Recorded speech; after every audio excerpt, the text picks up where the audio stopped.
Hello and welcome to another video report for the Zwift Racing League, which is brought to you each week by WTRL Racing. This week is the report from race 3 of the current season of the Zwift Racing League as the herd of Bernie Bidets take on the EMEA Southwest B1 division yet again.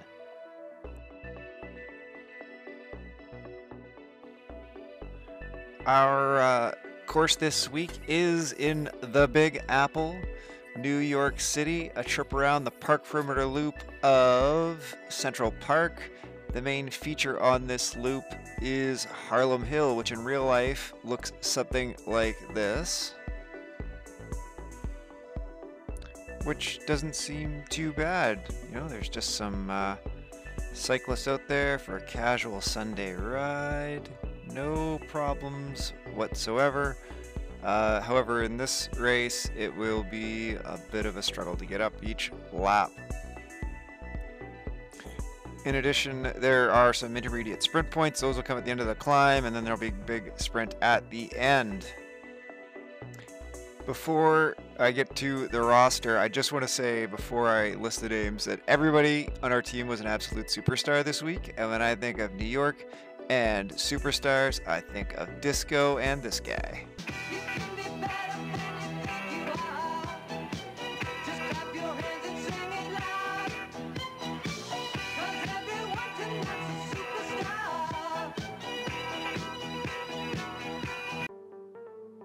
See, the superstar roster this week was Brian O'Connor, Tim Powell, Morgan Brewer, Ala Richardson, and Guy DeBell.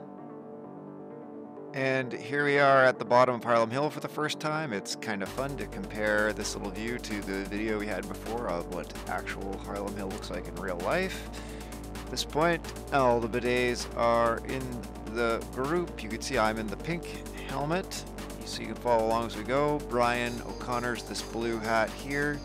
You're going to see Tim Powell. He's going to have the gray dreadlocks just off to the left of your screen. Alan Richardson, I believe, is the black hat. He's going to come up from the bottom of the screen here. Guy DeBell is the white helmet over here. Morgan Brewer is the black helmet that just went off the bottom of the screen.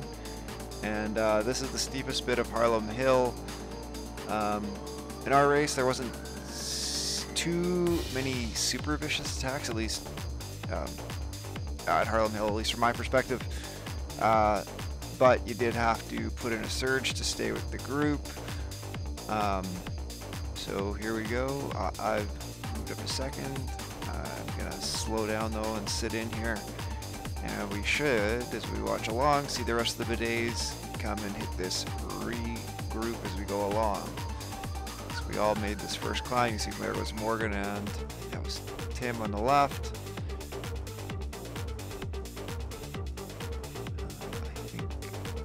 Just see off the right. Oh, Tim's still coming. So Tim, Alan, I think, and Guy are just off the back of the group at this point. You'll watch their names filter up from the right-hand side. There's Brian in the group on his shameful orange Tron. There's Tim. You can just see Alan just went through. And Guy in the white helmet there. So we're all back in the group after the first trip up Harlem Hill. This is just the lead in to the first sprint segment. So you're going to see the grade turn up, and essentially as soon as this hill crests is the start of the sprint segment. It's actually technically a downhill sprint, but the way it works to get across the line, you get to sprint on the uphill. I think the theme for my sprints on this one is I think in general I left them a little late to get really good across the line points. And I think that the comment from our team at the end of the race was that this was the hardest spot to like kind of make the break. You'll see up in front, I think that's Morgan who's in front of me. He's gone with the front group across the sprint and has done a good job to go with it. And we get a couple good finish points here. Here's the results after sprint 1. You can see that in terms of across the line points, I stuck in just in front of Morgan and 6th. Morgan got 7th. So, you know, 9 points for us there. Looking at the fastest through points, you can see that I had the 4th fastest through that section and Brian had the 10th fastest through this section. So another few points we could have been sitting on at that point. And then when you look at the total at this point, we were in 4th place. Whole bunch of teams clustered in that kind of high teens range, but definitely Too Dirty with the fastest sprint through at that point had the big lead. So certainly we were happy with that result, and we're just watching the group here. You can see Brian's come back into the group. Morgan's just behind, definitely in the group. And any second, there comes Tim, and I'm pretty sure there goes Alan there on the left. So, you know, our 5, I think we dropped Guy at this point. He doesn't make this front group, but still 5 is in the front group after the sprint, so that's good. Fast forwarding back to the next push up Harlem Hill. You can see it was necessary to put in like pretty good surge to hold the group up this hill. Definitely couldn't just cruise around in the pack at this point, so this is the steepest part of the hill. You can see I'm holding the lead group. They don't really try and go away from the pack, but they definitely make you work to stay in. So I think in about the next 30 seconds, I think the rest of the Bidets should come through with one exception. So here comes Brian and Tim, and then in a few more seconds, it probably takes 20 seconds. So, you know, tough effort to go up over the top of that hill and then try and catch this pack as it tries to speed away on the downhill. Not easy to do, not easy to do 4 times in this race. Here comes Morgan back into the group right there at the bottom. So at this point we were up to 4. I think Alan doesn't make it back on in this go around. But again, it's pretty tough to stay with this group in V1. We were really happy to have 4 racers at the front. So this is now fast forwarded to the climb right before the sprint on lap 2. Again, I leave my takeoff really late on this one, and I was watching the numbers on the right. I knew Brian was in front of me, and secondly, I could see how close I was to getting like 12th or 13th in front, so I actually pull a chute on this one and don't bother to go sprinting to probably not get into the top 10 at that point. I kind of let it go and just joined the regroup. However, when you look at the points, Brian did sneak into the top 10 on this lap, so nice sprint there by Brian. And then when you look at FTS, some of these racers have now put some faster times on the board. I think there was actually 5 that go through here from lap 2 compared to lap 1, which pushes Brian off the bottom of the board, unfortunately. And that moved Team Reinheisen into the lead, very closely followed by the Scott team, and then a bunch of teams kind of following behind that. But we were still well placed at 5th place at that point, so pretty happy.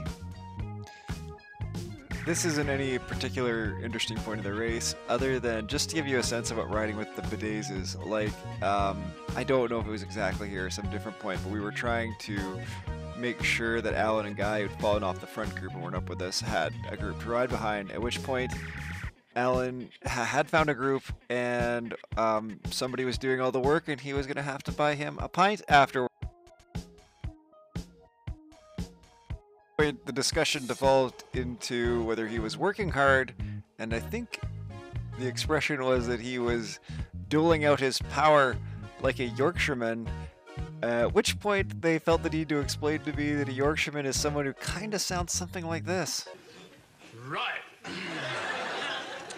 We used to get up in morning at 10:30 at night, half an hour before we'd gone to bed, eat a lump of poison, work 29 hours a day at mill for 8-year lifetime, come home, and each night Dad would strangle us and dance about on our graves. Aye, and you try and tell that to the young people of today. Will they believe you? No. So that's the kind of serious, level-headed discussions that go on during our Bidet races. This is fast-forwarding now to Sprint 3. And I think Morgan, Brian, and I all take a real good run at this one. You can see Morgan sent his feather, and you were right, this is the crest of the climb, and everybody is sprinting away. You can see how, as we get in here, how impossible it is to see where you, I mean, I guess if you're in first, you can kind of tell, but the places go 5th, 6th, 7th, 8th, 9th, 10th, 11th. Had no idea where we were. Here's how it turned out. Morgan and Brian had secured 9th and 10th place points for us, so awesome sprinting by them. In terms of the fastest through, there was another couple fastest throughs in here, so I've been pushed down the list a little further, but I'd still hang on in the points. And this doesn't change on Sprint 4, just so you won't see this again. And so you can see when you look at the total after lap 3, we're still in 6th, so still very much in the mix, but the Rheinhessen team had definitely, and the Scott team had put in a lot of points and moved well up the standings. So this is now the very end of lap 3. We're at the lap banner, and there's actually a hill there, so you can kind of make a bit of a break. And I was on the front, and Tim was right beside me, and I could see that Brian and Morgan were right there next to me. So I said, let's go, let's put a dig in, and away we went. And there was 3 or 4 bidets off the front, and we were trying to make an attack, go away, it felt like this. And we're the 3 best friends that anybody could have. We're the 3 best friends that anyone could have. We're the 3 best friends that anyone could have. And we'll never, ever, ever, ever, ever leave each other. We're the... Fortunately, right about when you saw me come off the front there, one of us, I think either Morgan or Tim had said that this is all coming back together, so let the break go, but man, for a second there it felt like we were gonna run away with this one. That was wicked, super fun. Last sprint, you can see it takes off here, and I definitely go after this one. I got the Aero helmet again. Yeah, these the neon yellow jerseys are Rheinhessen, and the black with the neon writing jerseys are the Scots, and the other yellow ones, I think the French team, and the yellow with the green stripes is ABR, the Apache Brave Racing. So yeah, there goes Brian and I both for this one. I definitely put a dig in to try and get points here for sure. Here's how it turned out. Brian gets 7th place on this sprint, and I came in 10th to snag 1 point, so getting any 2 spots is good. And then this is what it looked like after the 4th sprint, getting into the final finish. Keeping in mind that nobody has any idea that this is what it looked like, but we were sitting in 6th, and then there was pretty tight from 2 down to 3, with the Rheinhessen pretty far out in front.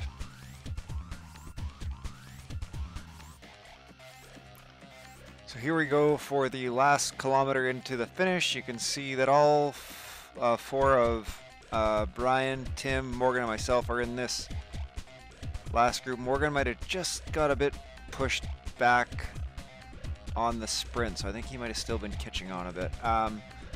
Here we go to the finish line. It's going to go downhill and then uphill into the finish. I'll be frank, I was a bit shelled after my sprint, which is only 2 kilometers. So there's only 2 kilometers from the sprint to this finish line. So it's going to go downhill, uphill up to this banner.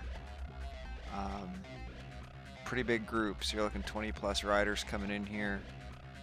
I think even I fall back as far as 28th before I really launch my push. Yeah, 28th place here at this bottom of this hill, so probably left it a bit late before I start taking off.